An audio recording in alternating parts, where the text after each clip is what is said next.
नमस्कार। धनवान बने हम वर्कशॉप में मैं संजय कुमार निषाद एक बार फिर से आप सबका हार्दिक अभिनंदन करता हूं। आज हम लोग चर्चा करेंगे आर्थिक स्थिति बदलने के लिए मानसिक स्थिति बदलना जरूरी क्यों है। उसके पहले उन लोगों से मेरा आग्रह जो इस वर्कशॉप में आज पहली बार शामिल हो रहे हैं, वे कृपया करके इस वर्कशॉप के पहले के सभी वीडियो को देख लें और उसमें कुछ अभ्यास भी दिए गए हैं, उसे भी करते रहें। फिर इसको देखें तो उन्हें पर्याप्त लाभ होगा। साथ ही वे लोग जो पहले से ही धनवान हैं या जिनकी इच्छा शक्ति धनवान बनने की नहीं है, या वे लोग जो YouTube एवं इस तरह के सोशल मीडिया पर सिर्फ मनोरंजन के लिए वीडियोज वगैरह देखते हैं, उनके लिए यह वर्कशॉप फायदेमंद साबित नहीं होगा। वे अपने समय का कहीं और सदुपयोग कर सकते हैं। आज का जैसा कि विषय है कि मन स्थिति यानी मानसिक स्थिति बदलना जरूरी क्यों है। असल में जो गरीब वर्ग है या मध्यम वर्ग है, मतलब जो लोग धनवान नहीं हैं, वह पूरी जिंदगी उपापोह में ही बिता देते हैं। वे एक तरह से काल्पनिक जीवन जीते हैं। उनका जीवन वास्तविक नहीं होता है। जैसा कि इस वर्कशॉप में कई बार कहा जा चुका है कि आप कंपटीशन करके धनवान नहीं बने, जिसका परिणाम दूरगामी अच्छा नहीं होता है। साथ ही यह भी कहा गया है, ठीक है, जो लोग धनवान नहीं हैं, क्या वे कंपटीशन कर सकते हैं? कंपटीशन करना या कंपटीशन की भावना रखना, वह भी उतना ही खतरनाक है। और मैं इसीलिए कह रहा हूं कि जो गरीब वर्ग हैं या जो मध्यम वर्ग हैं, वे लोग काल्पनिक जीवन जीते हैं, क्योंकि वे हमेशा कंपटीशन की भावना लिए हुए जीते हैं।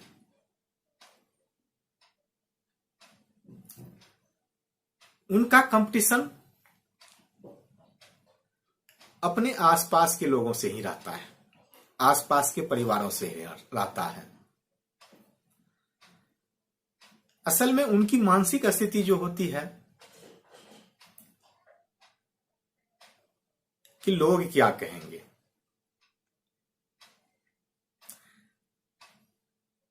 जो मध्यम वर्ग है वह दिखलाना चाहते हैं कि असल में वे धन संपदा से भरपूर जीवन व्यतीत कर रहे हैं। यानी कि वे यह बतलाना चाहते हैं कि वे भी किसी से कम नहीं है, वे अमीर हैं, दिखावा करते हैं। इसीलिए उनकी आर्थिक स्थिति या उनका जो घर का बजट होता है वह हमेशा ऋणात्मक होता है। क्रेडिट कार्ड का सबसे बड़ा यूजर यही वर्ग होते हैं। इस तरह की कई समस्या जो आर्थिक ना होकर मानसिक होती है, जबकि सभी को पता है, एक दूसरे को पता है कि हमारा पड़ोसी कौन है और क्या करते हैं। उनकी आमदनी हो सकता है कि ठीक ठीक पता ना हो, लेकिन अनुमान तो लगा ही सकते हैं, लेकिन फिर भी वे दोनों अप्रत्यक्ष तरीके से एक दूसरे से कंपटीशन करते हैं। वे दोनों ही क्यों, आसपास के सभी लोग एक दूसरे से कंपटीशन करते हैं। उनका कंपटीशन छोटी छोटी बातों को भी लेकर होता है कि किसके घर में कौन सी गाड़ी कौन सी मॉडल की है, या टीवी फ्रिज कितने इंच का है या कितने लीटर का है, कौन सी कंपनी का है, किस मॉडल का है, कितने स्टार का है। और कोशिश करते हैं कि हमारे पास उससे बढ़िया टेक्नोलॉजी का हो, उससे थोड़ा बड़ा हो। और इसी मानसिक स्थिति में पूरा जीवन कर्ज में बिता देते हैं। एक ईएमआई जैसे समाप्त होता है, उनका प्लान यानी कि योजना बन जाता है कि कौन सा चीज बदला जाए, किस पड़ोसी के घर में कौन सा नया मॉडल आया है, उससे बड़ा कुछ लिया जाए। यह मध्यम वर्ग में रहता है कंपटीशन की भावना। गरीब लोग दूसरे को नहीं, जो अपने आप को गरीब मान चुके हैं, उसमें दूसरे से कंपटीशन नहीं है,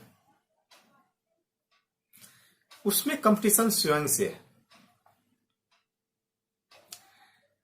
वे लोग अपने मन को या खुद को यह बताना चाहते हैं या समझाना चाहते हैं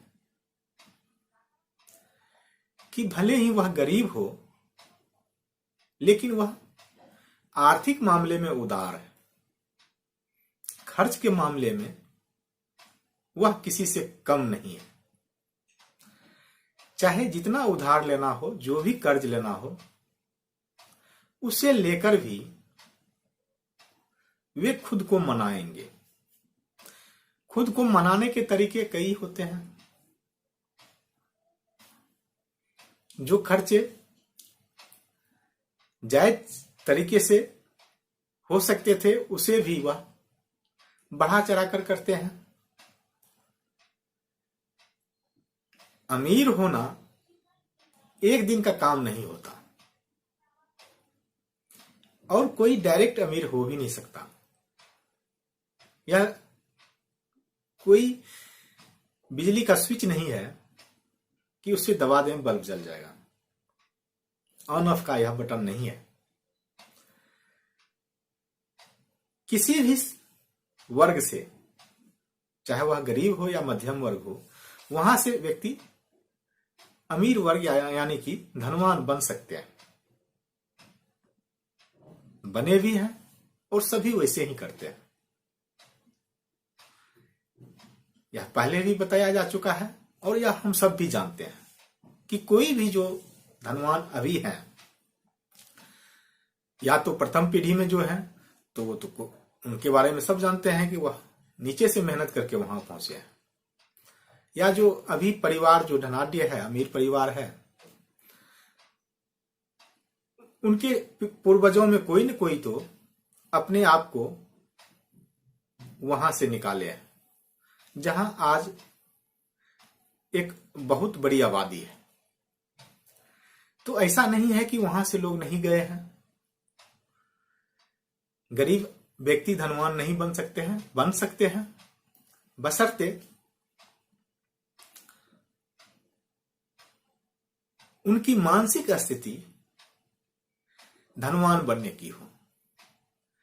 लेकिन इसके विपरीत उन लोगों की मानसिक स्थिति होती है।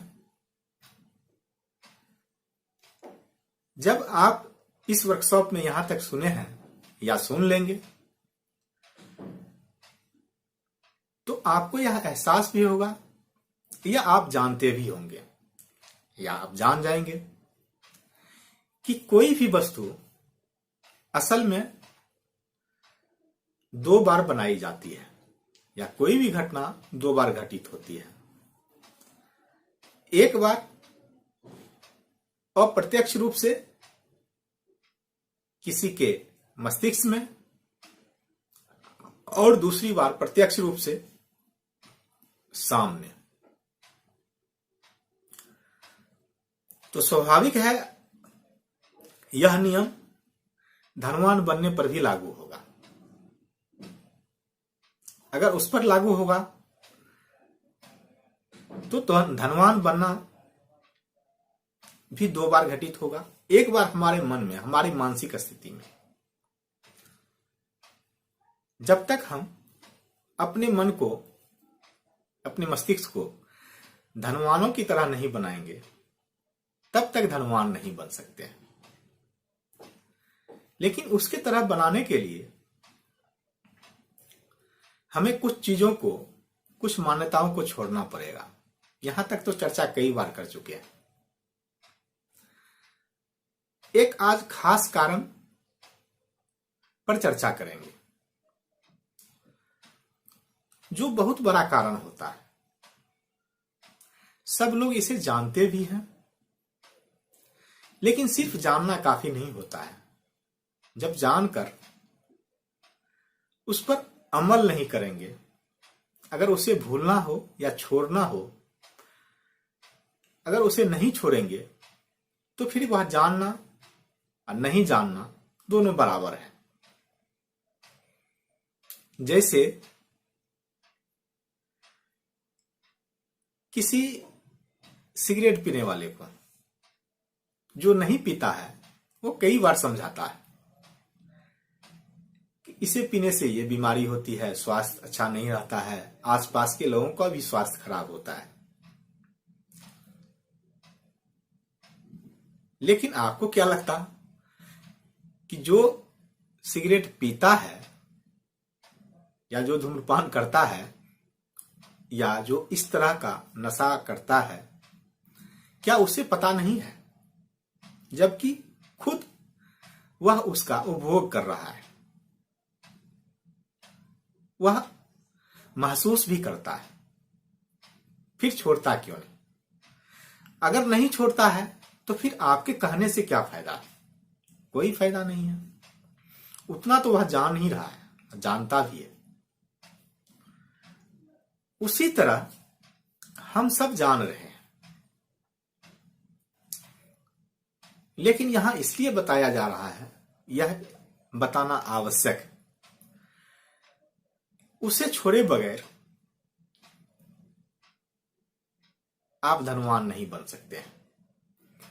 इसलिए आपका छोड़ना जरूरी है। और क्या छोड़ना है? एक भावना है ईर्ष्या की। यह मिलता जुलता परिणाम है, या मिलता जुलता नहीं, यह आप कह सकते हैं सीधे तौर पर परिणाम है कंपटीशन की जो भावना है, उसका यह प्रोडक्ट है ईर्ष्या। हम पड़ोसी के कोई नई वस्तु से अपने घर में बड़ी नई वस्तु या नया मॉडल का लेना इसीलिए चाहते हैं कि अंदर में एक ईर्ष्या की भावना है, जो कंपटीशन का ही एक प्रतिरूप कह सकते हैं, या परिणाम कर सकते हैं, या एक भाग कह सकते हैं। जो समझ में आए, यह दोनों मिलता जुलता ही है। इस पर आज मैं एक कहानी भी कहूंगा, आप उसे सुन सकते हैं, सुन लें। हालांकि आप सब उसे हो सकता है कई बार जाने भी होंगे, सुने भी होंगे, जानते भी होंगे, फिर यहां उसे दोहरा लें। एक व्यक्ति था जिसे भगवान पर विश्वास नहीं था, मतलब वह नास्तिक था। या आप यह भी मान सकते हैं, कहानी में कुछ भी मान सकते हैं। कहानी में तो सांकेतिक होता है कि एक व्यक्ति था जो बहुत बड़ा आस्तिक था, दोनों स्थिति में भगवान उनके लिए उपलब्ध रहते हैं।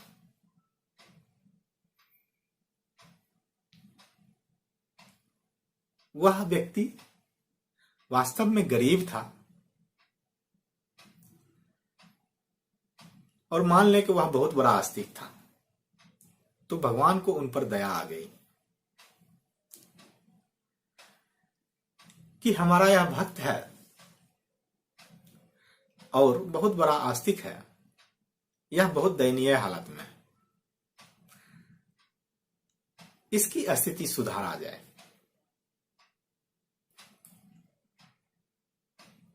या आप यह सोच सकते हैं कि वही व्यक्ति बहुत बड़ा नास्तिक था और गरीब था। भगवान को ऐसा लगा कि अगर इसे कुछ दे दिया जाए तो इसका विश्वास बढ़ जाएगा। आप जो समझ लें, कहानी कहानी होता है, लेकिन कहानी हमारी भावनाओं को व्यक्त करती। तो एक दिन भगवान प्रकट हुए, मान लीजिए आस्तिक व्यक्ति के यहां, पूजा करते समय मांगो वस्त्र, क्या चाहिए। वह गरीब व्यक्ति सोच में पड़ गया कि एक बार में क्या सब मांग सकता है।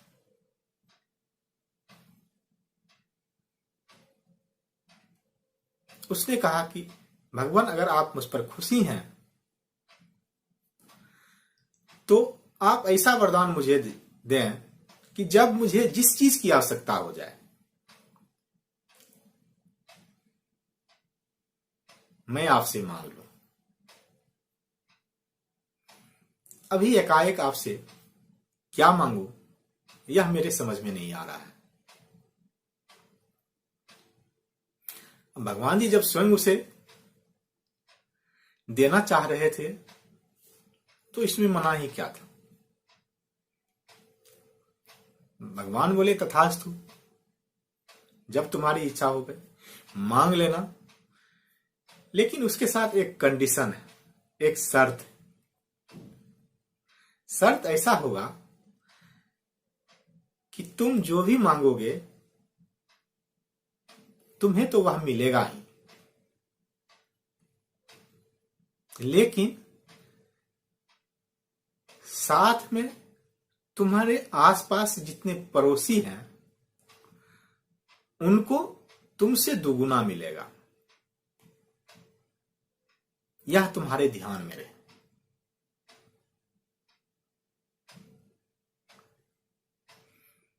इसके बाद भगवान जो है अंतर्ध्यान हो गए। वह गरीब आदमी खुश भी हो रहा था और दुखी भी हो रहा था।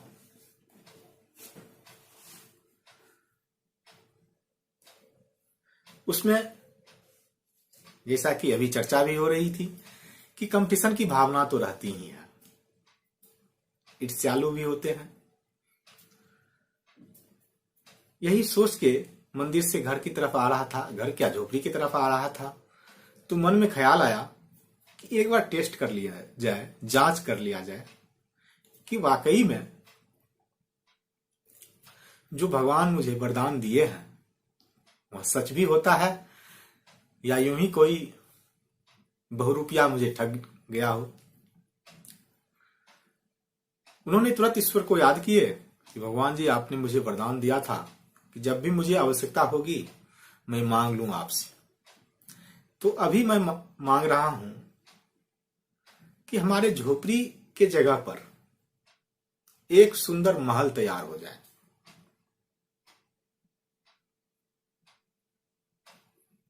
बस क्या था, उनका महल तो तैयार हुआ ही, उसके जितने पड़ोसी थे सबके दो दो महल तैयार हो गए। यह देखकर वह खुश भी हुआ और साथ में दुखी भी हुआ।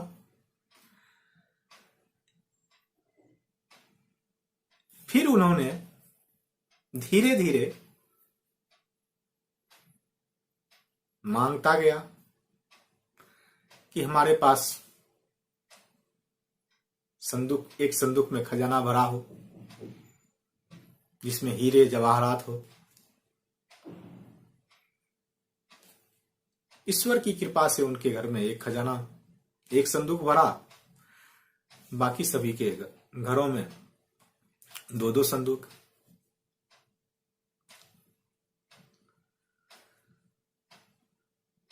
एक एक करके जो जीवन में आवश्यक वस्तुएं थी, जो होना चाहिए था महल में, उनके लिए सब कुछ हो गया और उनके पड़ोसियों के लिए दुगुना हो गया। अब उनका मन जो है, मानसिक स्थिति जो है, अमीरों वाली अभी तक नहीं हुई थी, गरीबों वाली ही थी। वे तोड़ निकाले। उन्होंने कहा कि उनके सहित उनके परिवार में जितने भी सदस्य हैं, सबका एक आंख खराब हो जाए। तो वरदान के अनुसार तो फिर बाकी पड़ोसियों के दोनों आंख खराब हो गए, पूरे परिवार के। फिर उन्होंने कहा, भगवान से मांगा, उनके घर के आगे जो दरवाजा है, एक गड्ढा ऐसा तैयार हो जाए, उसमें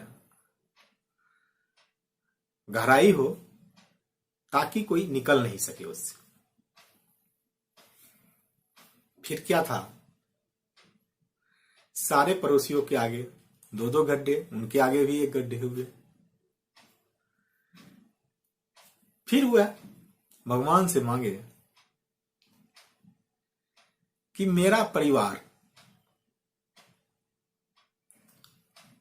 बाहर निकले और सबका एक एक पैर उस गड्ढा में चला जाए। वैसा ही हुआ, लेकिन जो उनके पड़ोसी थे, उनके परिवार तो सारे गड्ढे में ही चले गए, दोनों पैर चले गए उनके। मतलब घर तो, संपत्ति तो बचा रहा सबका, लेकिन सभी नष्ट हो गए।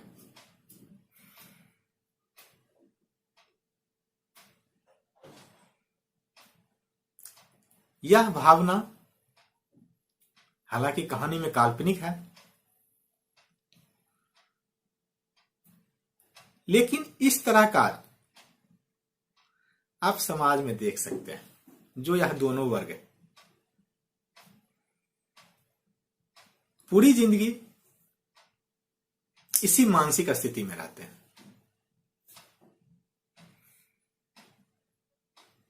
मजे की बात यह भी है, वह अपने परिवार के लिए भी इसी मानसिक स्थिति में रहते हैं।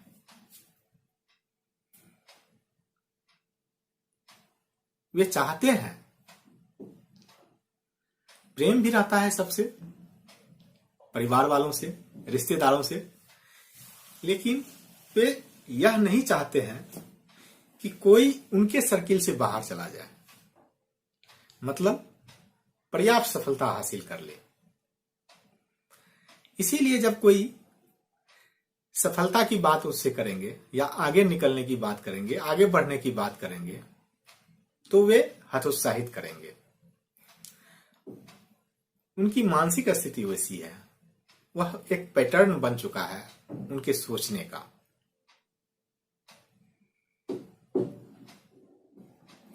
आप इसे बहुत आसानी से अनुभव कर सकते हैं, देखे भी होंगे।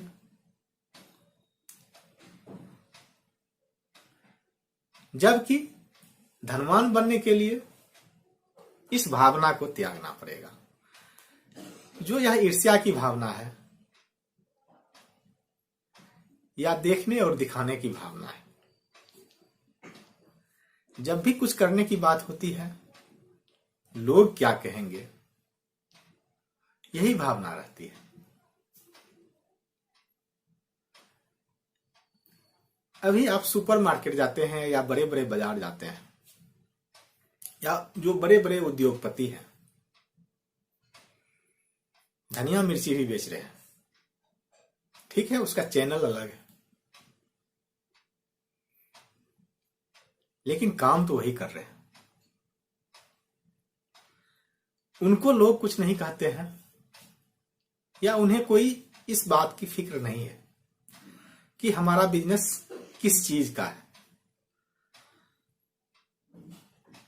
उद्योगपति या जो बड़ा बिजनेसमैन है, वह किस चीज का बिजनेस कर रहा है उससे उसको मतलब नहीं है।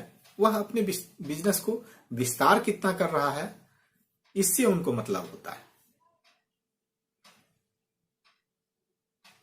वह प्रति क्षण यही सोचते रहता है कि बिजनेस को बढ़ाया कैसे जाए, विस्तार कैसे दिया जाए।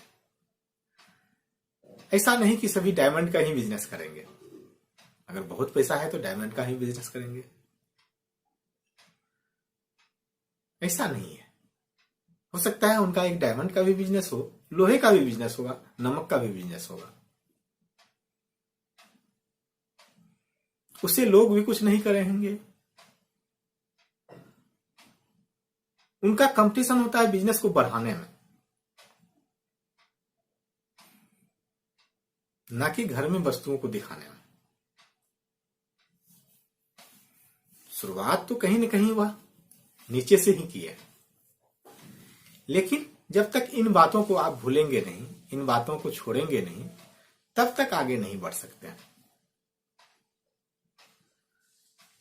दूसरे को क्या कहना है, दूसरे को क्या दिखाना है, इस पर सोचना, इस पर चिंता करना, यह जो मानसिक पैटर्न है, यही गरीबी और अमीरी है। जिस दिन इस पैटर्न को भूल देंगे, छोड़ देंगे, भूल जाएंगे, उस दिन से आप अमीरों की पैटर्न को अपना लेंगे। फिर जब आप एक बार मन में, मस्तिष्क में अमीर बन जाएंगे, धरातल पर कभी न कभी तो बन ही जाएंगे। यह प्रकृति का नियम है। तो आज का यह संदेश सिर्फ इतना ही है। यह विस्तार से भी बताया गया है, कहानी के माध्यम से भी समझाया जा चुका है। इसे समझ लें और इस पर अमल करें। मतलब जो भी हम कर रहे हैं उसमें क्रिएशन हो, कंपटीशन नहीं हो।